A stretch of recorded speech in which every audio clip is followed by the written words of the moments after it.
Hey there, piano people. In today's tutorial, I'm going to show you how to make your left hand sound better in one step. This one step is a practice method that when you do correctly will completely change the way that your left hand sounds. And the best part is that it doesn't take very much time to practice using this method. Now make sure you stick around for the entire tutorial because I'm going to share the method with you, and I'm also going to show you through demonstration exactly how to do this practice method so that you get results with it. To demonstrate this method, we're going to be using the famous Chopin Prelude in E minor with the famously difficult left hand. Hey there, if you're new to the channel, I'm Ashley. Welcome to Ashley Young Music Studio, where I'm all about practicing smarter, not harder. Let's dive in. The one method that you can use to make your left hand sound better is called left hand singer school. So when it comes to piano playing, oftentimes the melody is going to be in the right hand of the piece you're playing. That's not always the case, but it is often the case, which means most piano players spend a lot of their times figuring out how to make the right hand or the melody sound as beautiful as possible. And the left hand, or in other words, the accompaniment, is often just mistakenly kind of discarded as being less important. Let me share an example with you. There's a member of the Casual to Confident Piano Player program who's working on this piece. For those of you that don't know, the Casual to Confident Piano Player program is my adult piano player program where you get access to like a training vault of curriculum. You get access to the confidence roadmap that shows you exactly how to learn a piece from the ground up with less mistakes and more confidence. And you get access to these group classes. And this member of Casual to Confident came to one of these group classes, and we were all hanging out and we were hearing people play, and I was giving them feedback and doing the regular thing. And she started to play this piece, and she played it, and her left hand was kind of uneven. Like certain notes were slamming out, certain notes were ghost notes, meaning like I couldn't really hear them very well. And it was just uneven. And we got to talking about this left hand and how she could make it better. I was investigating by asking her like how she had already practiced this method because I didn't want to give her any practice methods that she had already done. And she started to describe how she conceptualized this piece. And she was saying the melody's in the right hand and the left hand is just these repeated chords.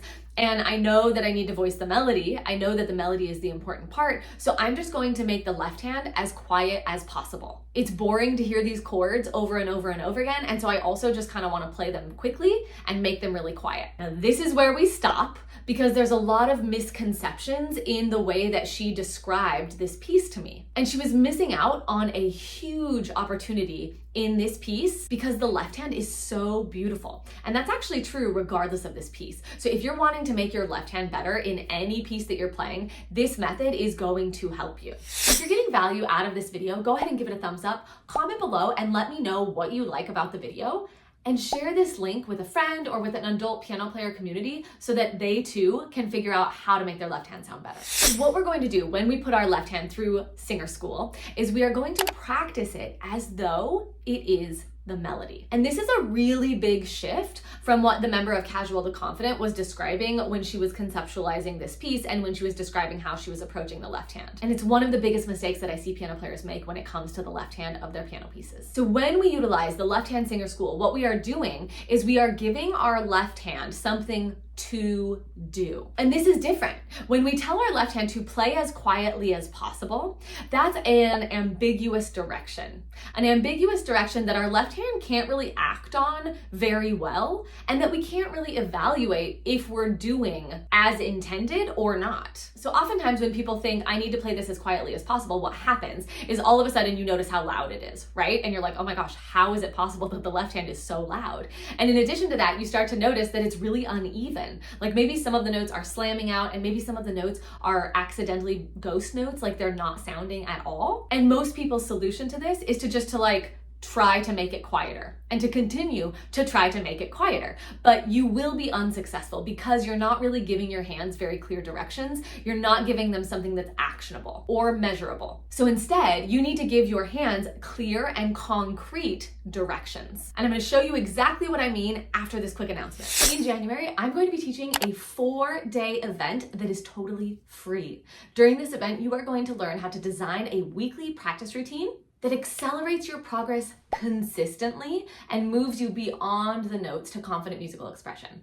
Please join me. It's going to be a fantastic time. We hang out in Zoom together. We get to know each other. The link is in the description below. I can't wait to see you there. So instead of taking the chords in this piece and just trying to play them as quietly as possible, what we're going to do is take, let's say the first phrase, the first 4 measures. We're going to take those measures and we're actually going to get rid of the idea that it needs to be quiet just for a minute.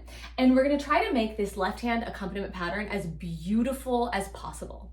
The reason I called it left hand singer school is we're going to essentially pretend like the left hand is the melody. And we're going to play it with the same amount of care and attention and dynamics and musicality that we would if the left hand were the melody. So let's listen and let's kind of see what I mean. We have these repeated chords for the first measure. And if I try to just make them as quiet as possible and I make them all the same, it's super, super boring. So what if I were to do a little crescendo here? And then as I play through the next 4 measures, what if I were to add dynamics and expression and listen to the chord changes like they were a melody? Let me show you what I mean.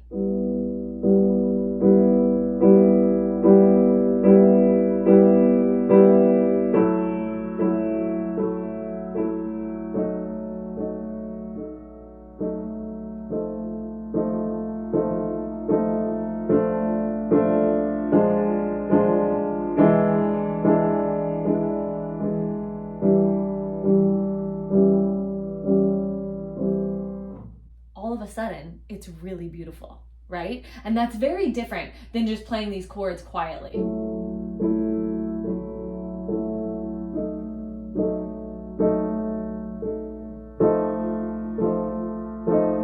Do you hear how uneven that is and how bad it sounds? When you practice this way, you're doing a couple of key things that are very important.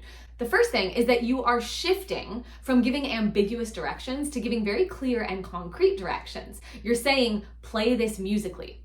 And as you do that over and over again, if you allow yourself the time to kind of like explore and experiment with different dynamics and different ways of making the left hand sound as beautiful and musical as possible, you're also exercising your creativity muscle and you're increasing your capacity to think in a musical way. In other words, you're practicing the skill of musicality. And this is something that most people think can't be practiced. Most piano players think that's something that you do in the spur of the moment, but it's actually something you should be practicing. And I'm going to come back to that in just a second. So you would do this practice method maybe for a phrase at a time. And I'm not telling you to commit to playing the left hand or the accompaniment louder, or to commit to playing it with the full range of dynamics that you experiment with. But what's going to happen is you start to hear the left hand in a different way. Your brain starts to understand and learn the left hand on a deeper level, and you also start to develop the control that is needed from a technique standpoint to actually be able to play the left hand quietly, which might be your ultimate goal. So it's not that you put your left hand through singer school and then continue to play the left hand loudly and with a ton of dramatic dynamics, but it's through that practice that you start to develop the proper technique required to have the control over the left hand, which is ultimately what you need and what you want when you're playing a piece like this with a beautiful but challenging accompaniment pattern. Now, I go a lot deeper into the concept of practicing musicality in another video that I did that's all about dynamic control. And in this video, I give you a really concrete system to practice dynamics so that you can develop control over your dynamics, like the quiets and the louds, with a really high level of accuracy. So if you want to take what you just learned in this tutorial and then learn a very concrete way that you can practice it even on a deeper level, you can check that tutorial out right here. Happy practicing.